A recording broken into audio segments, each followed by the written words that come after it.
मैं नीरज रावत। दोस्तों मैं आज आपके लिए क्लास 10th का चैप्टर नंबर 5 जिसका नाम है बच्चों अर्थमेटिक प्रोग्रेशन, जिसको हिंदी में बच्चों हम समांतर श्रेणी कहते हैं और शॉर्ट फॉर्म बच्चों इसको हम एपी कहते हैं।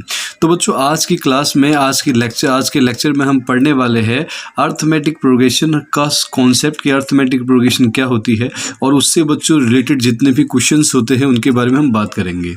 इस चैप्टर को बच्चों मैंने टाइप में डिवाइड किया हुआ है। मैंने टाइप में जितने भी क्वेश्चंस इस या टॉपिक इस चैप्टर से बन सकते हैं मैंने सारे इसमें डाले हुए हैं।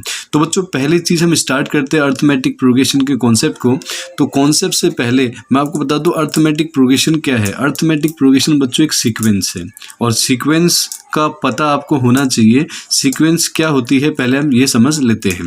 तो बच्चों सीक्वेंस की हम बात करते हैं तो सीक्वेंस क्या है कि कुछ टर्म्स या नंबर्स का अरेंजमेंट है बच्चों एक डेफिनेट ऑर्डर में किसी रूल के हिसाब से। जैसे फॉर एग्जांपल की हम बात करें, मैंने यहाँ पर देखो ये जो लिखा हुआ ये एक रूल है। रूल क्या है कि n जो होगा वो क्या होगा कि n 3 गुने से 2 ज़्यादा है। यहाँ लिखा हुआ देखो बच्चों n जो है जो सीक्वेंस है वो n के 3 गुने से 2 ज़्यादा है। तो अगर हमसे पूछेगा कि इस सीक्वेंस के जिसमें n 3 गुने से 2 ज़्यादा है उसके फर्स्ट 3 टर्म्स निकाल के दिखाइए। तो बच्चों उसके टर्म हम क्या करेंगे, जहाँ पर हमने क्या है n है वहाँ हम पहला टर्म रखेंगे बच्चों a1। तो जहाँ पर n है वहाँ हम 1 पुट करेंगे तो आपका सीक्वेंस निकल के आया। सीक्वेंस का पहला टर्म निकल के आया बच्चों 5। दूसरा इसी सीक्वेंस का सेकंड टर्म हमें निकालना है। तो बच्चों जहाँ पर n है वहाँ पर हम क्या रख देंगे 2 रख देंगे। तो हमारा आंसर आएगा 3 2 6 + 2 बच्चों 8 आएगा। इसी प्रकार से हम थर्ड टर्म निकालेंगे बच्चों जिसमें हम n की जगह पर 3 पुट करेंगे। तो 3 पुट करेंगे तो बच्चों आएगा 9 + 2 कितना 11। तो सीक्वेंस हमके जो फर्स्ट 3 टर्म बने बच्चों 5 8 और 11 बने। आगे भी बन सकते थे 4 रख के 5 रख के 6 रख के 7 रख के, ऐसे हम बहुत सारे टर्म निकाल सकते हैं। लेकिन बच्चों सवाल ये है कि मैंने कहा कि एपी किसी सीक्वेंस को बोलते हैं, लेकिन एपी उस सीक्वेंस को कहा जाता है बच्चों जिसके अंदर एक कैरेक्टर होता है। कैरेक्टर ये होता है कि 2 कॉन्जिक्यूटिव टर्म्स के बीच का डिफरेंस बच्चों सेम होता है और जिस डिफरेंस को हम बोलते हैं कि कॉमन होना चाहिए। सेम का मतलब कॉमन डिफरेंस होना चाहिए तो उसको हम कॉमन डिफरेंस कहते हैं। तो बच्चों यहाँ ध्यान दीजिए कि हम बात करें कॉमन डिफरेंस को, हम जैसे हम बात करें 2 टर्म के बीच का डिफरेंस a2 - a1 यानी पीछे वाले में से इससे अगला वाला घटाना है। जैसे a3 और a2 के बीच का डिफरेंस a3 - a2, ऐसे a3 और a4 के बीच का डिफरेंस बच्चों a4 - a3 होगा। इसका जनरल टर्म में लिखा पड़ा हुआ कितनी बार सवाल में पूछा जाता है कि कॉमन डिफरेंस का जनरल टर्म बताइए। तो बच्चों आपको याद रखना है पिछले में से एक टर्म कम कर देते हैं यानी कि an+1 में से हम an को घटा देते हैं।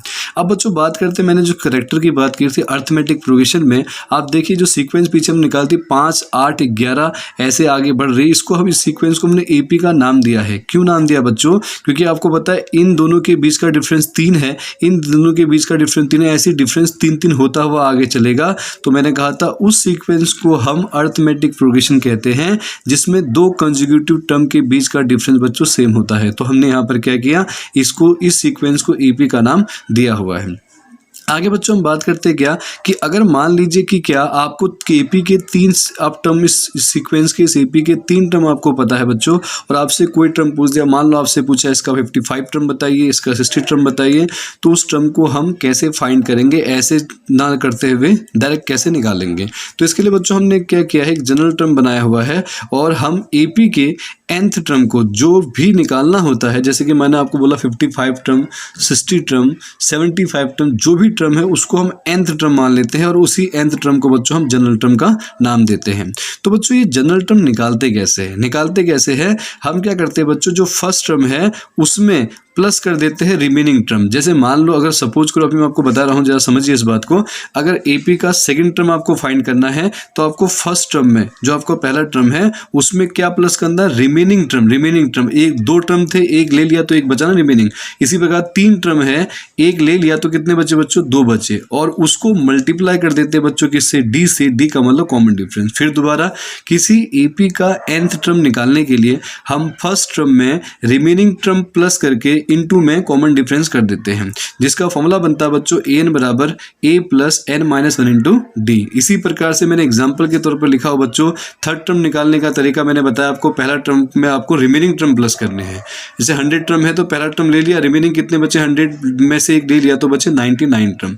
तो बच्चों इस प्रकार से हम एपी का कोई भी टर्म निकाल सकते हैं। इस पर बच्चों मैंने पहला एक सवाल बनाया हुआ है, उस सवाल को हम समझते हैं। पहला सवाल बच्चों मैंने बना रखा है, इस पर देखिए कि right 12, 24 and nth term of AP, जिसमें आपको AP दे रखी है बच्चों 9, 13, 17, 21। समझिए बच्चों ध्यान से, पहला करना क्या है, फर्स्ट आपको क्या है जो AP दे रखी है उस AP में आपको पहले पता होना चाहिए फर्स्ट टर्म A, जिसको हम A कहते हैं बच्चों 9 है, और जिसमें कॉमन डिफरेंस आपको पता होना चाहिए। किसी भी टर्म का निकाल के देखो जैसे 13 - 9 किया था तो कितना आया 4 आया, ऐसे इन दोनों का 17 - 13 4 आया, 21 - 17 4 आया, तो ये AP है क्योंकि इसका डिफरेंस सेम है। तो बच्चों आपसे पूछा इस AP का 12th टर्म बताए, तो मैंने कहा था हम इसको करेंगे जनरल टर्म से। जनरल टर्म का nth टर्म होता था। nth टर्म में मैंने बोला था बच्चों जो टर्म आपके पास है निकालना है 12th टर्म, पहले टर्म में रिमेनिंग टर्म प्लस करके इनटू में कॉमन डिफरेंस करना है। पहला टर्म 12 टर्म थे, पहला टर्म ले लिया, रिमेनिंग बचे 11, इनटू में D किया, तो A बच्चों कितना आया, A आपका है 9, 11, D कितना बच्चों 4, सॉल्व किया तो ये आपका 53 आया। इसी प्रकार से हमसे पूछा गया था बच्चों 24 टर्म बताइए। 24 टर्म निकालने का तरीका वही जनरल टर्म के कॉन्सेप्ट से हम करेंगे। पहले टर्म में हम रिमेनिंग टर्म प्लस करके इनटू D कर देंगे। पहला टर्म क्या था, तो हमने पहला टर्म देखा बच्चों यहाँ 9 है, पहला टर्म देखिए 9 है। उसी प्रकार से कॉमन डिफरेंस बच्चों 4 है, सॉल्व किया तो ये भी 101 आया। उसके बाद हमें एक और निकालना था nth टर्म बच्चों, तो इसका nth टर्म निकालने का फॉर्मूला है A + n - 1 इंटू D, जो कि जनरल टर्म हमने पीछे पढ़ते हम आ रहे हैं। तो A है बच्चों 9, n - 1, D है बच्चों 4, हमने इसको सॉल्व किया तो ये आया 4n + 5। ये क्या है, इस AP के लिए बच्चों इसका जनरल टर्म है 4n + 5। इससे हम इसका कोई भी टर्म निकाल सकते हैं। अब बात करते हैं बच्चों, ये तो पहला टाइप मैंने बताया कि AP अगर दी है तो उसका अगर कोई भी टर्म आपसे पूछे तो आप जनरल टर्म के कॉन्सेप्ट से आराम से निकाल सकते हो।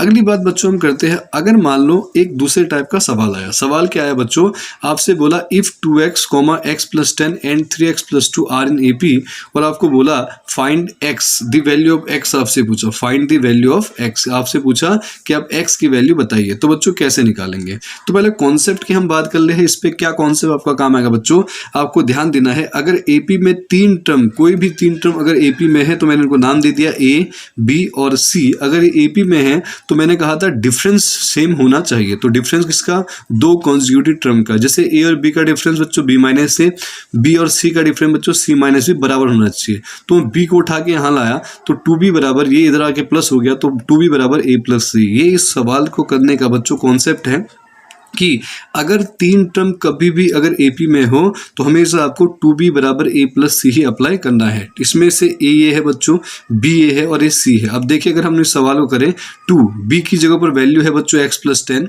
A की जगह है बच्चों कितना, A की जगह है 2x और C की जगह है बच्चों क्या हमारा 3x + 2। अगर हम इसको सॉल्व करें 2 × x 2x, 2 × 10 बच्चों 20, 2x और 3x कितना 5x + 2। ये पॉजिटिव है इधर आके नेगेटिव हो गया, ये पॉजिटिव है इधर आके नेगेटिव हो गया, तो बच्चों आया -3x - 18, कैंसिल किया तो x की वैल्यू बच्चों 6 आई।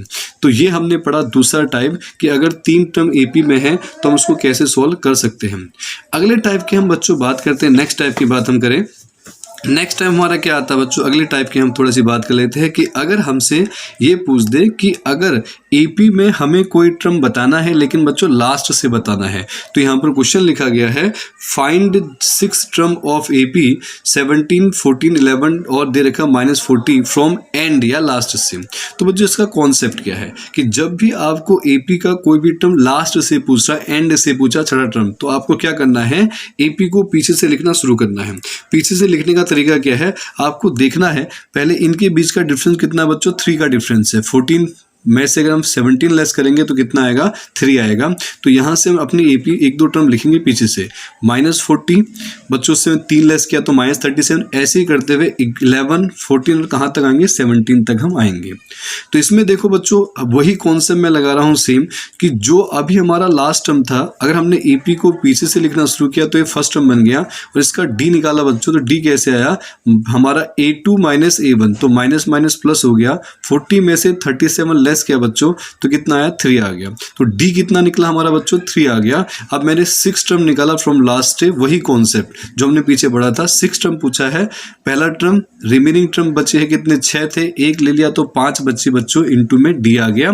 A कितना था -40 और प्लस 5 × 3 कितना हुआ बच्चों 15, तो लेस किया तो -25। जब हम पीछे से इस तरफ आएंगे बच्चों तो इसका 6th टर्म कौन सा होगा, -25 है। इसका सेकंड मेथड भी है बच्चों, अगर आप फॉर्मूले से भी अप्लाई अप्लाई करना चाहते हो तो लास्ट टर्म का एक फॉर्मूला होता है, एल का मतलब लास्ट टर्म है L minus n minus into d. तो आपको ऐसे लिखने की आवश्यकता फिर नहीं है अगर आप इस फॉर्मूले का यूज़ कर रहे हो।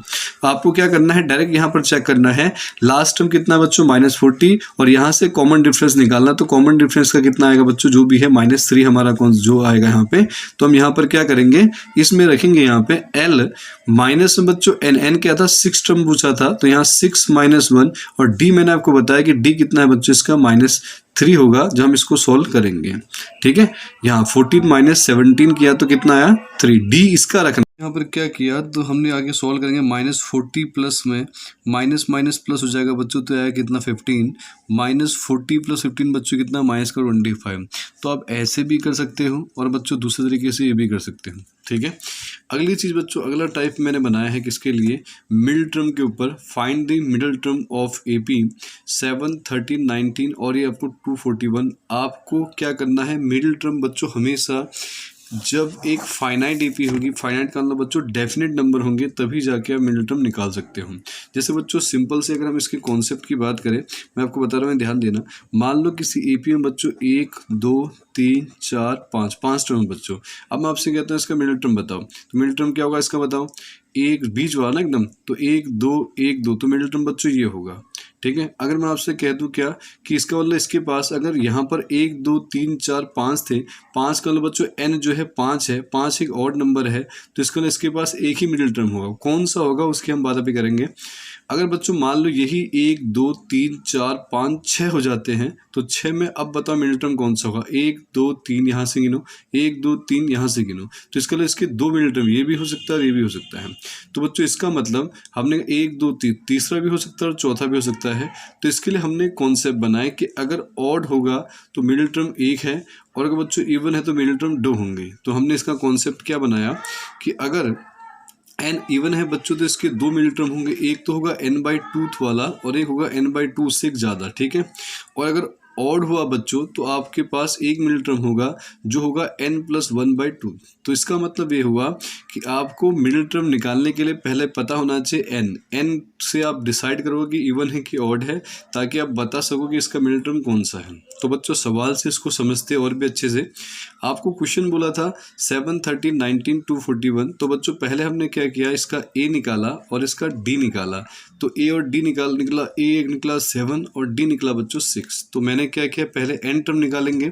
तो हमने माना कि इसमें n टर्म है, तो n टर्म है तो इसका ये टर्म कौन सा होता था, लास्ट टर्म है ये। लास्ट टर्म को बच्चों nth टर्म या an भी कहते हैं। तो कॉन्सेप्ट के हिसाब से चले a + n - 1 × d होता है बच्चों, जो कि 241 है। a पुट किया, d पुट किया और इसको हमने सॉल्व किया तो कितना है बच्चों 241 आया। तो यहाँ पर देखो क्या हुआ, 7 पॉजिटिव है, इधर आके क्या आया नेगेटिव हो गया। तो n - 1 × 6 लेस किया तो कितना आया बच्चों, लेस करने पे आया 234। अब मैंने क्या किया, 6 यहाँ मल्टीप्लाई में है, नीचे इसको डिवाइड में ले गया हूँ तो ये कैंसिल हुआ।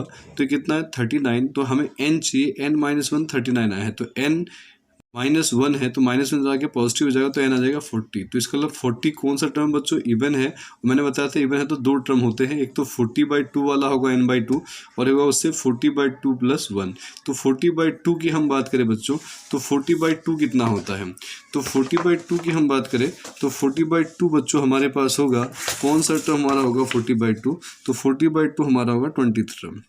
और 40/2 + 1 यानी कि एक वो होगा और एक इससे ज़्यादा होगा, तो हम दोनों टर्म की बात करते हैं।